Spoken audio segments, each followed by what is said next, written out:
गांव के बाहर एक खुला मैदान था जो दिन में बिल्कुल आम लगता था।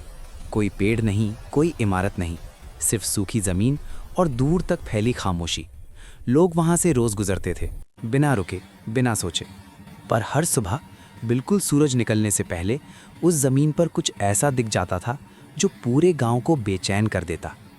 जमीन पर निशान उभर आते थे, गोल नहीं, सीधे नहीं, अजीब से टेढ़े मेढ़े पैटर्न, जैसे किसी ने बहुत धीरे चलकर छोड़े हों।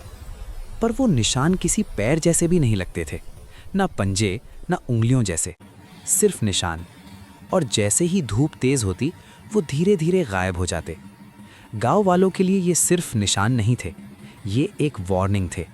कुछ लोग कहते थे कि सुबह के वक्त वहां रुकना खतरनाक है। कुछ का मानना था कि उस मैदान में वक्त अलग बिहेव करता है, और कुछ बुजुर्ग चुपचाप बस इतना बोलते थे, वहां ज्यादा मत रुको। इसी गांव में रहते थे दो छोटे एनिमेटेड क्रीचर्स, निम और कोयो। निम हर चीज को नापना, गिनना और टेस्ट करना चाहता था। कोयो ज्यादा बोलता नहीं था, पर जो देखता था उस पर गहरा ध्यान देता था। दोनों माइनर थे और गांव के लिए बस वो दो छोटे थे जिन्हें कोई ज्यादा सीरियसली नहीं लेता।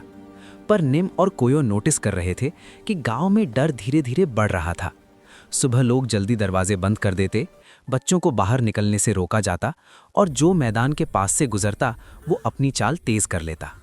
एक दिन निम ने देखा कि गांव का सबसे सीधा साधा रहता क्रीचर, जो रोज सुबह दूध लेने जाता था, आज लौटकर बोला, मुझे लगा मैं लेट हो रहा हूं, पर जब वापस देखा तो वक्त बिल्कुल नॉर्मल था। ये बात कोयो के दिमाग में अटक गई।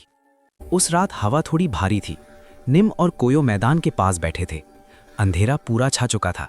जमीन बिल्कुल नॉर्मल लग रही थी, कोई निशान नहीं। अचानक कोयो ने जमीन पर एक छोटा पत्थर फेंका। पत्थर गिरा, पर आवाज उन्हें थोड़ी देर बाद सुनाई दी।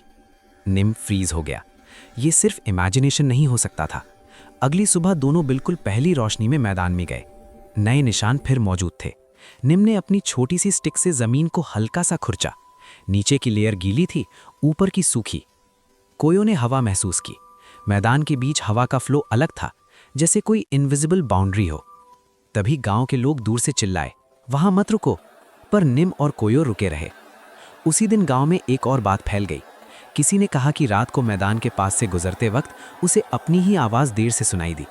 किसी और ने बोला कि उसे लगा जैसे उसके कदम जमीन में धंस रहे हैं। अफवाहें तेज हो गईं। उस रात चौक के पुराने रेडियो पर लोकल न्यूज चल रही थी। निम बिना बोले सुन रहा था। न्यूज में बताया गया कि पास के शहर में एक साइंटिस्ट आए हैं जो ह्यूमन परसेप्शन और एनवायरमेंटल इफेक्ट्स पर रिसर्च कर रहे हैं। कोयो ने रेडियो के पास और करीब आकर सुना। साइंटिस्ट कह रहे थे कि कुछ जगहों पर हवा, नमी और जमीन मिलकर ऐसा इल्यूजन बना देती है जहां साउंड और मूवमेंट थोड़ा डिले लगता है। दिमाग उसे वक्त का स्लो होना समझ लेता है। निम और कोयो एक दूसरे को देखकर चुप हो गए। पर गांव वालों को ये बात रेडियो वाली पता नहीं थी। उनका डर रियल था। अगली सुबह एक क्रीचर मैदान में ज्यादा देर रुक गया। वो ठीक ही था, पर उसके चेहरे पर कंफ्यूजन था। वो बार बार पूछ रहा था, मैं लेट हो गया था क्या?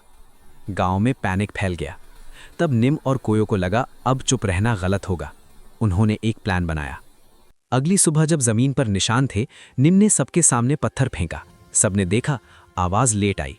कोयो ने हवा की डायरेक्शन दिखाई। जब हवा तेज हुई, आवाज और डीले हुई।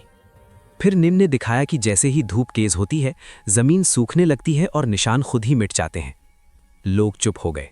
किसी ने धीरे से बोला, तो इसका मतलब कोई नहीं आता?